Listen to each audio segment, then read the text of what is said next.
कल हम लोगों ने जो बात की थी कि जिसमें गिरजा माता पार्वती माता सीता जी को कहती हैं कि तुम्हारा जिसमें मन अनुरक्त हो गया वही स्वभाव से सुंदर सांवला वर श्री रामचंद्र जी तुमको मिलेंगे।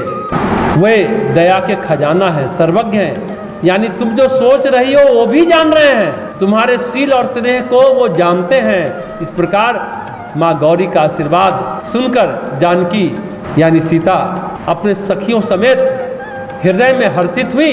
माँ गौरी का दिन है, अष्टमी का दिन। कहते हैं आज जो गौरी माता से मांगता है उसे सब मिल जाता है। माता सीता ने भी गौरी माता से मांगा कि मुझे वही वर चाहिए जो अभी मैंने जिनको पुष्प वाटिका में देखा, मुझे वही चाहिए। गोस्वामी तुलसीदास जी कहते हैं गौरी माता को बार बार पूज कर सीता जी प्रसन्न मन से राजमहल को लौट चली।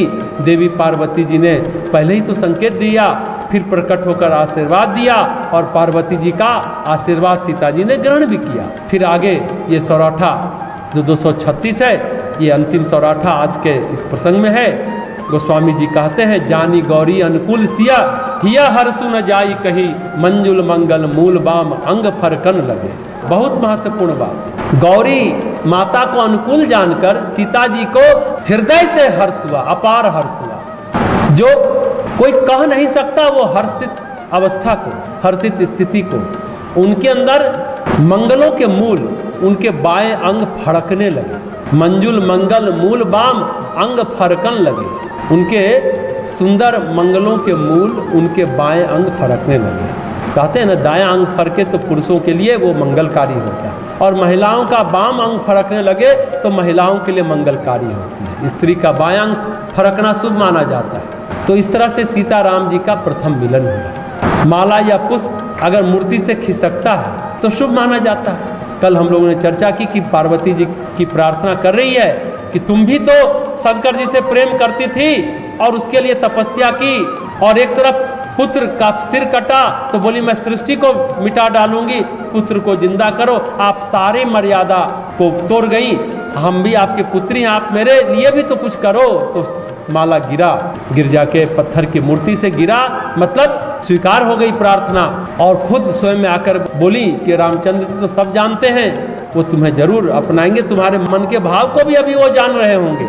गौरी माता ने ये बात कही। फूल अगर गिरता है, माला गिरता है नीचे, इसका मतलब है कि देवी या देवता प्रसन्न हो गए, ऐसा माना जाता है।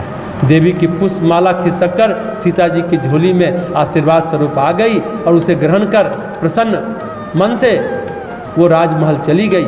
तो पुष्प वाटिका में राम सीता का यह प्रथम मिलन हुआ। अब पूरी बातें हुई, निष्कर्ष के तौर पर तीन बातें, तीन महत्वपूर्ण बिंदु जो पिछले दिनों से हम लोग चर्चा कर रहे हैं। तीन महत्वपूर्ण बिंदु। सीता जी और राम जी को एक दूसरे का दर्शन पहली बार हुआ। तो कितनी घटना घटी? पहली घटना है कि सीता और राम का जो सनातन प्रेम था, बरसों पुराना प्रेम था, पहले का प्रेम था, जो विष्णु और लक्ष्मी का प्रेम था, उनके चित्त में फिर से उभर गया, अंतर्मन में प्रकट हो गया। गोस्वामी जी कहते हैं ना, प्रीति पुरातन लखै न कोई। हमने पहले भी कहा ये पुरातन प्रेम है जो दिख नहीं रहा था। ये प्रथम बिंदु, ये प्रेम पहला नहीं था। भेंट पहली थी पर प्रेम पहला नहीं था। ये प्रेम पुरातन और सनातन, जिसे कोई देख नहीं सकता, पर वो मन में आहट देने लगा। देखिए, हम लोगों को इस बात से ये निष्कर्ष निकालना चाहिए कि शुभ और अशुभ जो संस्कार होते हैं ना, वो मन में आहट देते हैं। ये पहली घटना। दूसरी घटना क्या हुआ? दूसरा बिंदु क्या है? दोनों ने एक दूसरे को देखा और दोनों ने एक दूसरे का ध्यान किया। लता भुवन ते प्रकट में ते ही अवसर दो भाई। फिर राम जी की छवि को सीता जी ने अपने अंतर मन में धारण किया, अपने हृदय में बंद कर लिया, यानी अंदर घर कर लिया। इसी तरह राम जी ने भी सीता जी की छवि को अपने हृदय में धारण किया, अंकित कर लिया, अपने चित्त के दीवार में कहते हैं सुंदर चित्र सीता जी का अंकित कर लिया, फोटो लटका लिया, एक दूसरे का ध्यान धर लिया, सामाजिक मर्यादाओं की अवहेलना न करते हैं। नहीं तो सामान्य तौर पर आज लड़का लड़की देखते हैं मर्यादा का उल्लंघन करते रहते हैं, पर एक दूसरे के मन में दोनों ने बसा लिया एक दूसरे को।